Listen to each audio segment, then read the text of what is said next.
안녕하십니까 성도 여러분. 오늘은 목요일입니다. 말씀의 제목은 하나님의 임재를 갈망함이라는 제목으로 함께 말씀의 은혜를 나누겠습니다. 말씀 나누기 전에 기도하겠습니다. 하늘에 계신 아버지 하나님, 수많은 전장 속에서도 먼저 하나님을 기억할 것을 저에게 가르쳐 주신 그 은혜를 감사합니다. 우리의 살아가는 매일매일의 삶이 전쟁이요 전투입니다. 아버지 하나님, 그 속에서도 한순간도 아버지께서 저에게 허락하신 그 언약들을 잊지 않고 매 순간 다시 한번 상기하며 말씀 중심으로, 성소 중심으로 우리의 생애를 살아갈 수 있도록 도와주시옵소서. 그래서 그런 삶을 늘 매 순간 갈망하며 살게 도와주시기를 예수님의 이름으로 간절히 기도합니다. 아멘. 오늘 말씀의 본문은 여호수아서 18장 1절, 2절 말씀이 되겠습니다. 오늘 본문의 말씀 여호수아 18장 1절과 2절의 말씀은 특별히 여호수아가 그 당시에 이제 땅을 기업으로 분배하던 그 일, 여러 지파들에게 땅을 나눠주던 그 일들을 멈추는 일이 있었습니다. 그 이유가 무엇인가 하는 것을 오늘 말씀을 통해서 살펴보도록 하겠습니다. 오늘 본문의 말씀 보겠습니다.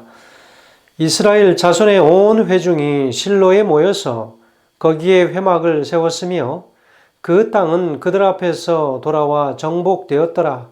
그러나 이스라엘 자손 중에 그 기업의 분배를 받지 못한 자가 아직도 7지파라라고 이야기하고 있습니다. 여러분, 1절은 요셉 자손에게까지 기업이 배당된 시점에서 여호수아가 잠시 영토 분배를 중단하고 실로에 하나님의 회막을 세우는 장면이 나옵니다. 그리고 이어서 영토 분배를 속개하기 위해서 아직 기업을 분배받지 못한 7지파를 위해 미정복지의 지도를 작성하도록 명령합니다. 다시 말하면 실로에 일단 하나님의 회막을 세운 여호수아는 이제 그들의 기업을 차지하는데 소극적이었던 태도를 취하고 있던 바로 이스라엘 7지파를 불러서 2절과 3절에서 보면 그들을 책망하는 장면이 나옵니다. 그리고 각 지파당 3명씩 사람을 선정하고 지금껏 분배되고 남은 땅의 지도를 7구분해서 그려오라고 4절에서 6절까지 명령하는 모습이 나옵니다. 바로 이것은 곧 요단 동편과 서편에서 이미 기업을 분배받은 지파와 또 자신들의 분깃이 없는 레위 지파를 제외하면 아직까지도 7지파가 기업을 분배받지 못했기 때문이라고 하는 거죠. 그래서 우리가 보는 것처럼 본문에서 우리의 주목을 끄는 것은 영토 분배가 채 끝나지도 않은 상태에서 여호수아가 실로에 바로 성막을 세웠다고 하는 점입니다.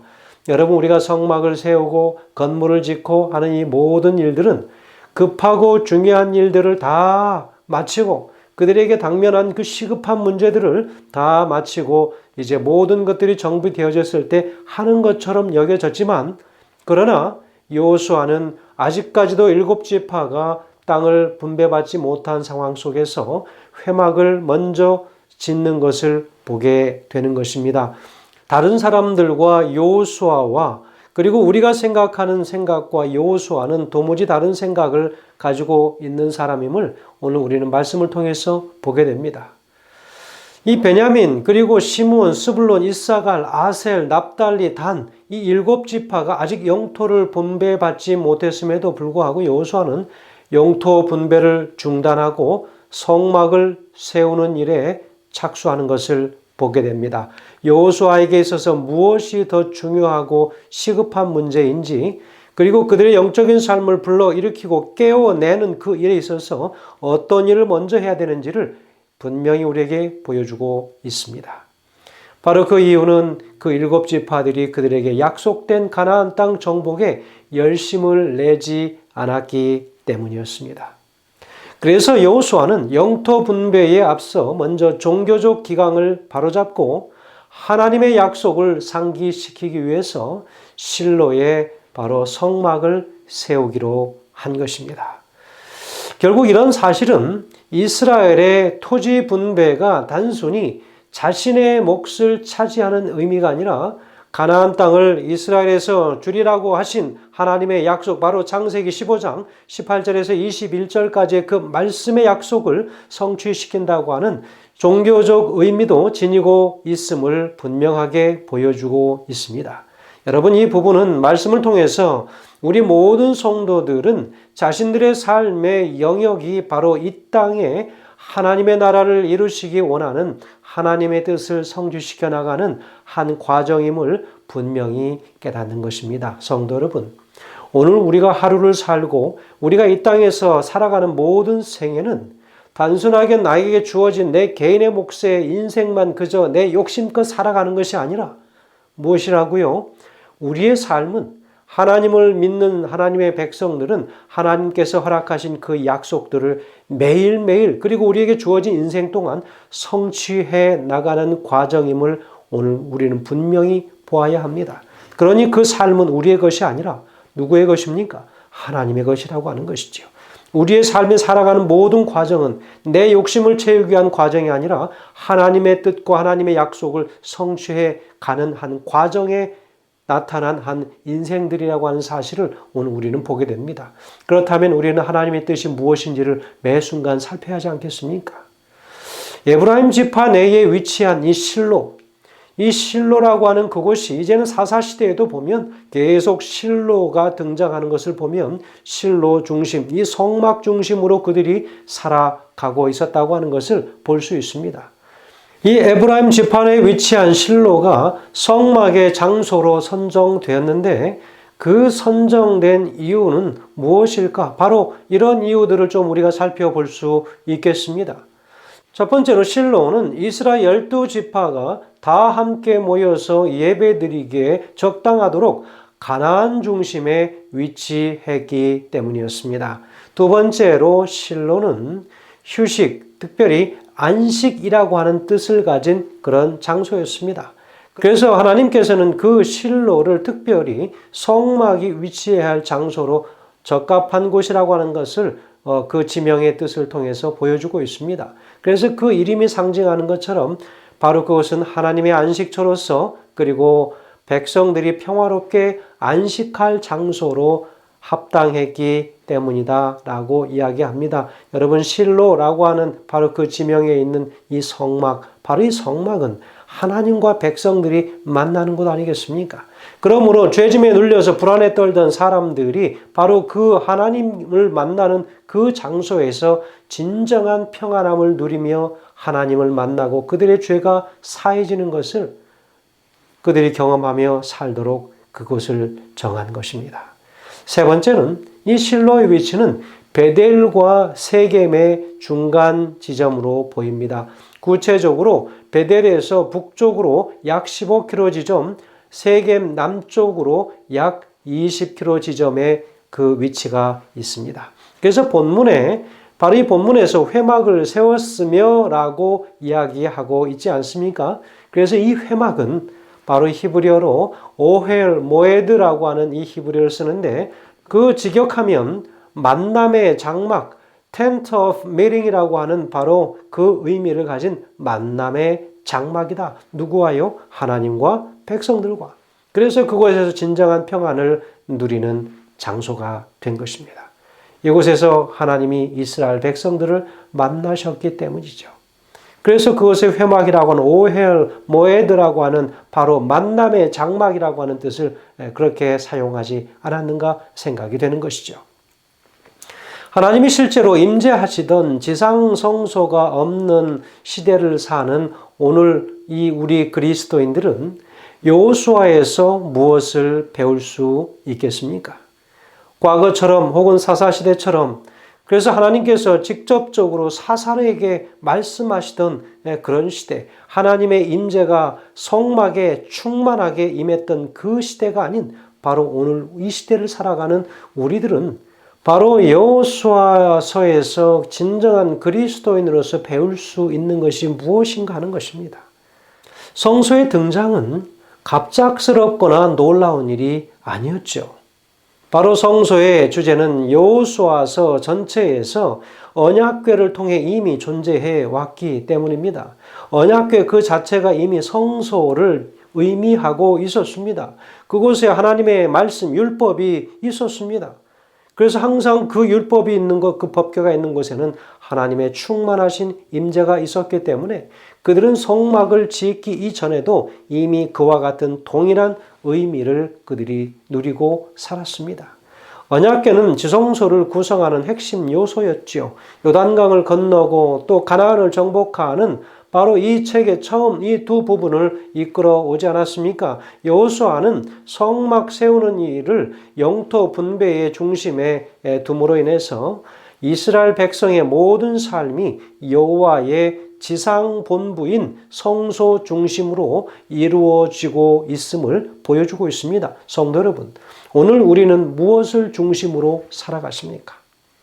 아침 저녁으로 조속으로 드리는 말씀의 예배, 하나님께서 그 가정을 충만히 채우고 있는 그 예배 중심이십니까? 그래서 온 가족이 예배 중심으로 모여 앉아서 그날의 모든 것들을 서로 대화하며 하나님 앞에 회개하고 또 새로운 살아갈 힘을 얻으십니까? 여러분, 우리는 하나님의 교회에 하나님의 이름으로 성소라고 하는 의미를 가지고 모입니다. 과연 그것이 우리 삶의 중심이십니까? 예배가 우리의 삶의 중심이십니까? 하나님을 만나는 바로 그곳, 교회, 바로 그 성막이 오늘 우리의 중심이 되십니까? 오늘 여호수아를 통해서 우리는 그것을 배웁니다. 아무리 바쁘고 힘들고 중차대한 일들이 있다 할지라도 오히려 바쁘고 중요한 일이 산재되어 있기 때문에 하나님 앞에 먼저 나와야 한다고 하는 것, 모든 일을 중단하고 하나님의 성막을 세움으로 그 성막을 통하여 살아갈 그 영적인 새로운 각성들을 일으키는, 놀라운 일들을 일으키는 하나님의 성소를 이야기합니다. 레위기서 26장 11절과 12절에서는 이렇게 기록합니다.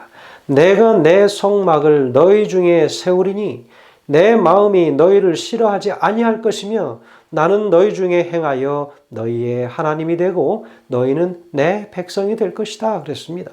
내가 내 성막을 어디에 세우겠다고 이야기하고 계십니까? 너희 중에 세우리니 내 마음이 너희를 싫어하지 아니하였다 그랬습니다. 여전히 그분은 우리를 좋아하시고 우리와 함께 거하기를 원하시는 것이죠. 나는 너희 중에 행하여 너희의 하나님이 되고 너희는 내 백성이 될 것이다. 이런 관계로 살아가기를 원하셔서 성막을 세우신다는 것입니다. 성도 여러분, 우리의 바쁘고 힘들고 어려운 여러 복잡한 일들 속에 반드시 하나님의 성막을 세우는 그 일을 먼저 하시게 되길 주의 이름으로 축원드립니다. 성막을 세우는 일은 가나안 땅 정복보다 중심에 있는 더 중요한 일이 하나님을 경배하는 일이라고 하는 것을 오늘 우리에게 말해주고 있습니다. 오늘날 이 대속죄일과 같은 이 시대를 사는 바로 그리스도인들로서 우리의 믿음 혹은 소망, 이 영적 유산에 도전하는 여러 근대주의나 혹은 포스트 모더니즘이나 탈근대주의의 이런 엄청난 거인들과 맞서 싸우는 동안 우리의 시선을 하늘 성소에 집중하는 것은 더더욱 중요하다고 하는 것입니다. 여러분, 근대주의 시대에는 무엇이 정말 진실인가, 진리인가를 따졌다면 이제 포스트 모더니즘 시대에는 네가 옳으냐, 내가 옳으냐, 무엇이 옳으냐 따져보자고 하는 그런 시대입니다. 그래서 이제는 이 두 가지의 앞선 시대의 가장 끝자락에서 그들의 가장 이상적인 것들을 만들어내는 그런 새로운 시대가 다가왔고 다가오고 있는 그 시대, 이제는 탈근대주의 시대를 이제는 살아가게 될 때에 많은 젊은 남녀들 혹은 남녀노소들이 다 가치관의 혼란을 그들이 겪게 될 것입니다. 그럴 때 우리는 분명히 하나님의 성소를 우리의 삶의 중심에 세워두어야 한다고 하는 것을 오늘 여호수아의 말씀을 통해서 우리에게 알려주고 있습니다. 우리가 그리스도께서 십자가와 하늘 성소에서 이루시는 사역을 끊임없이 의지할 때 하나님께서 다시 한번 당신의 사랑하는 백성 가운데 거하실 때를 믿음으로 바라볼 수 있게 되는 것입니다. 그날 하나님은 우리와 영원히 함께 하실 것이라고 하는 것이지요. 부조화 선지자 514페이지에는 이렇게 기록하고 있습니다. 이제까지 길갈이 이스라엘의 본부였고 성소가 거기 있었다. 그러나 성소는 영구적으로 안착할 곳으로 선택된 장소로 옮겨야만 하였다. 그곳은 에브라임 땅이 있는 작은 성읍 실로였다. 그곳은 가나안 땅의 거의 중앙에 있었고 모든 지파가 출입하기에 편리한 곳이었다. 이곳은 완전히 정복한 땅의 일부였으므로 예배자들은 출입하는데 아무런 방해도 받지 않을 것이다. 이스라엘 자손의 온 회중이 실로에 모여서 거기 회막을 세웠다라고 했습니다. 성도 여러분, 우리 삶의 가장 중심에 하나님의 성막을 세우는 그 사역을 오늘 반드시 이루시는 저와 우리 모두가 되셔서 아무리 힘들고 어려운 일들이 있을지라도 나의 뜻과 계획대로 행하지 않게 하시는 하나님, 그래서 매 순간 그 성막 속에서 하나님의 음성을 들음으로 우리의 삶이 그곳에서 진정한 평안함과 안식을 누리는 그런 삶을 누리시게 되길 간절히 소원하면서 말씀을 드립니다. 기도하겠습니다. 하늘에 계신 아버지 하나님, 오늘도 바쁜 하루를 우리가 살 것입니다.